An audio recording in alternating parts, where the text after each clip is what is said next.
જય ભીમ, જય સંવિધાન, જય ભારત. જોકે હું સામાજિક કાર્યકર સાગર રાઠોડ. જોકે ઘટના એમ છે કે ભાવનગર જિલ્લાના તળાજા તાલુકાના જે સોભાવડ ગામની જે ઘટના છે, જેમાં ઘણા ટાઈમ પહેલાં, ટૂંક સમય પહેલાં મારી પાસે એને વિડીયો મુકાવેલો કે મારા પત્ની વહી ગયેલા છે અને બે બાળકો મારા રખડાવી દીધેલા છે અને તે કુટુંબીમાં કોઈની સાથે પ્રેમ કરીને વયા ગયા. અને જ્યાં કોઈ વ્યક્તિ છે જેણે ખૂબ જ સંઘર્ષ કરેલો પત્ની પાછળ કે કોઈ વાતની કમી નહીં, અને અત્યારે હાલ તે પત્ની તેની ભાગી ગઈ છે. અને જે આ વ્યક્તિએ તેના ટેન્શનમાં અવળું પગલું ભરી લીધું છે.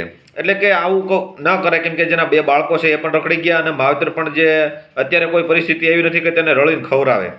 એટલે આ જે કોઈ ભાગી જાય છે અને આ ગધાડિયું વયું જાય, એની પાછળ કોઈ મરવાની જરૂર નથી કે એની પાછળ કોઈ એવું કરવાની જરૂર નથી કે તમે તમારું જીવન ટૂંકાવી દો અને તમારા જીવનની અંદર એવું પગલું તમે ભરી લો કે તમને માનસિક તણાવની અંદર એવા બધા તમે આવી જાઓ કે આ વ્યક્તિને તમે મજબૂર કરી દો. તો એવું કંઈ જરૂરી નથી.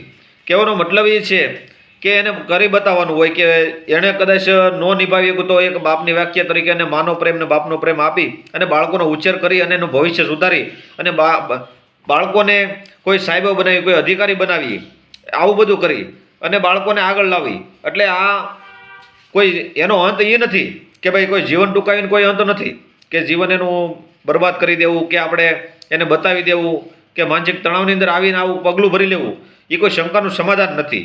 જોકે હું ઘણા લોકોને સમજાવું છું અને આવું તો હરેક ઠેકાણે બને છે અને બનતું આવે છે. એટલે એ કંઈ એવું મગજમાં લેવાની જરૂરિયાત નથી. કાયદાકીય મેટરની અંદર એ જે મૈત્રીકરણ તરીકે જે રહી શકે છે તેમાં તેને અધિકાર મળેલો છે, એટલે કે તે રહી શકે.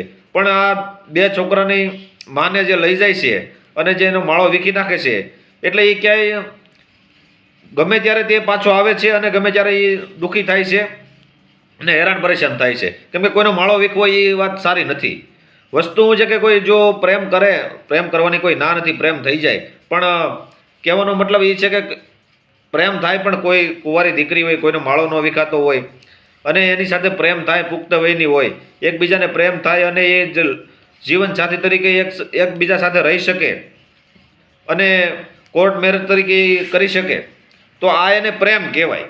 બાકી આ તો જે બે છોકરા થાય અને એના માવતરની ન થાય, એના પતિની ન થાય, એના પતિને પ્રેમ કરવાની જગ્યાએ બીજાને પ્રેમ કરે અને આના ઘરમાં વહી જાય, તો એ આની ન થાય. કેમ કે એના બચ્ચા નાના જે મૂકી દે, એટલે આવું બધું છે. અને બીજા નંબરમાં કહેવાનો મતલબ એ છે કે જે વ્યક્તિ પ્રેમ કરી અને જે જાય છે એ છેલ્લે દુઃખી થાય છે, એનું પરિણામ બહુ ખરાબ આવે છે.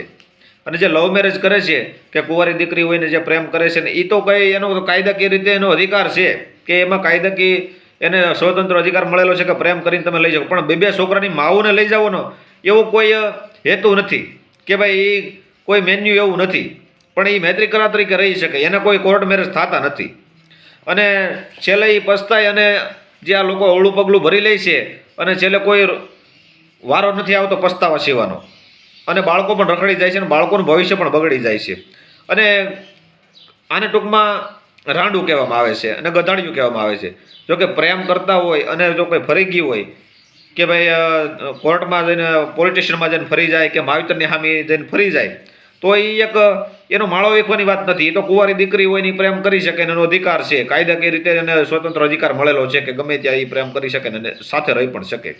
એની અંદર જો કોઈ ફરી જાય કે એના માવતરને આમાં આવી જાય, ફરી જાય કે પકડાઈ જાય તો કોઈ ફરી જાય, એટલે આ વસ્તુ શું છે કે એના કોલ દીધેલા હોય, એકબીજાને હારે રહેલા હોય અને જ્યારે પકડાઈ જાય અને જ્યારે એને ફોન ને બોન ને બધું, ઇન્સ્ટાગ્રામ ને બધું, આઈડીમાં બધું બહાર આવી જાય, ત્યારે એ બધું કમ્પ્લેટ હાથમાં આવે ને પછી એ છોકરી ફરી જાય તો એને ગધાડિયું કે રાંડું કહેવામાં આવે. કેમ કે એ અત્યારથી જો આવું કરતી હોય ને ફરી જતી હોય તો આગળ જતા એ કંઈ સંગ દ્વારકા ન ભોગી શકે. એટલે વસ્તુ આ છે. અને ઘણા લોકો એવું કહે છે કે આ જગતનો બાપ છે, આને તમારે માનવો પડશે, તમારા બાપનો બાપ છે. તો એના માટે કાયદેસર કાર્યવાહી થઈ ગઈ છે. એસપીને રજૂઆત કરી છે, આઈજીને રજૂઆત કરી છે, જિલ્લા કલેક્ટરને રજૂઆત કરી છે અને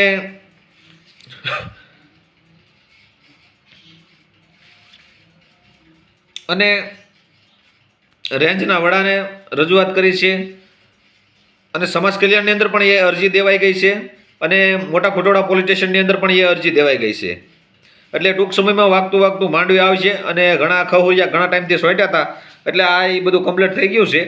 હવે એ તૈયાર મામલો બધો થઈ ગયો છે ને હવે આવશે એટલે એને ધક્કો તો થવાનો જ છે, પાકું છે. એને જામીન ભરવા આવવું જ પડશે અને પછી સાબિત એ કરવું પડશે કે આ જગતનો બાપ છે. કેમ કે મારા આધાર કાર્ડ મુજબ મારા પપ્પાજીનું મારા પિતાશ્રીનું નામ રાજુભાઈ છે, તો એમાં જગતનો બાપ કઈ રીતે બીજું કોઈ બની શકે? તો જગતનો બાપ છે તો જગતનો બાપ છે અને મારોય બાપ છે એવું મને એ માનવામાં પર્યાણે મને કીધું છે કે તારે માનવું પડશે એમ. એટલે આ એને સાબિત કરી બતાવ કે આ તારો બાપ છે એમ. એ સાબિત કરી બતાવજે.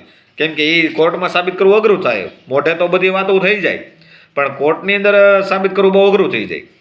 એટલે આ રીતનું છે ને કોઈ ગભરાવાની જરૂર નથી. અને કોઈએ પ્રેમમાં કોઈ દગો મળ્યો હોય કે પ્રેમમાં કોઈને હેરાન પરેશાન થઈ ગયા હોય ને કોઈ જીવન ટૂંકાવવાની જરૂર નથી. મારો સંપર્ક કરજો, હું એનો જરૂર પર્દાફાશ કરી અને શક્ય હશે તો હું તમારું કામ ચોક્કસ કરી દઈ.